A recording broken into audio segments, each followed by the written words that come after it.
À l'intersection de l'histoire et de la géographie, les limites territoriales, qu'elles soient simples délimitations ou frontières internationales, marquent les gens et les vies, parfois plus que le terrain.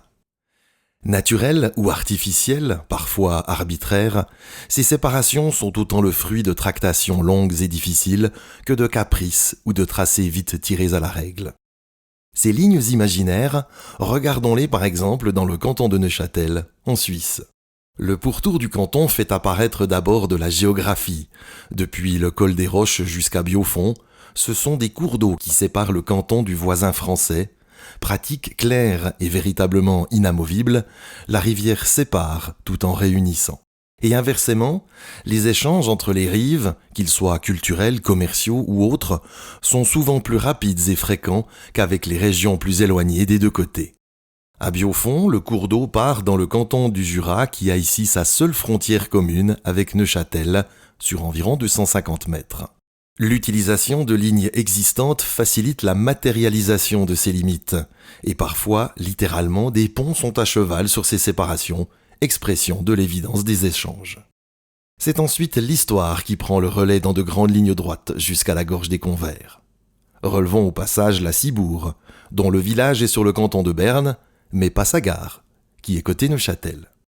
Là, la géographie reprend la main et la délimitation court ensuite sur les crêtes jusqu'à l'ouest de Chasseral. Puis l'histoire reprend le relais jusqu'au lac de Bienne sur les rives duquel elle sépare les seigneuries où les châteaux du Landron et de la Neuville se font quasi face.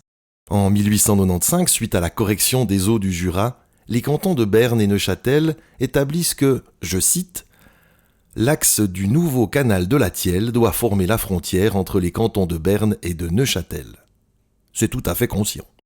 Ensuite, le tracé du canton va étrangement grignoter 8100 mètres carrés de l'autre côté du lac, soit moins d'1 hectare.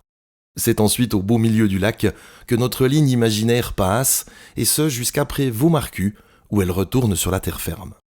À nouveau, l'histoire est aux commandes. Rien de géographique ne permet de voir la limite cantonale ici. Le tracé part ensuite plein nord jusqu'au creux du Vent, où il suit la falaise, sur laquelle nous nous étions déjà arrêtés dans un autre épisode. Après cela, départ plein ouest avec de l'histoire, de la géographie et probablement de l'arbitraire comme la dernière maison avant la frontière française. La frontière passe après par les Verrières où en juillet 1940, le criminel de guerre Heinrich Himmler vient narguer les douaniers suisses. Repartant au nord-est, la ligne épouse à nouveau la géographie avec un étrange angle droit pour traverser une clairière. On repart sur la crête presque jusqu'au col des Roches. La boucle est bouclée.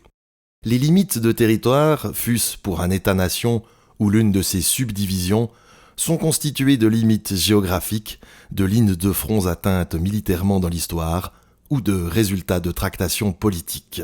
Et au milieu coule une rivière, disait Robert Redford.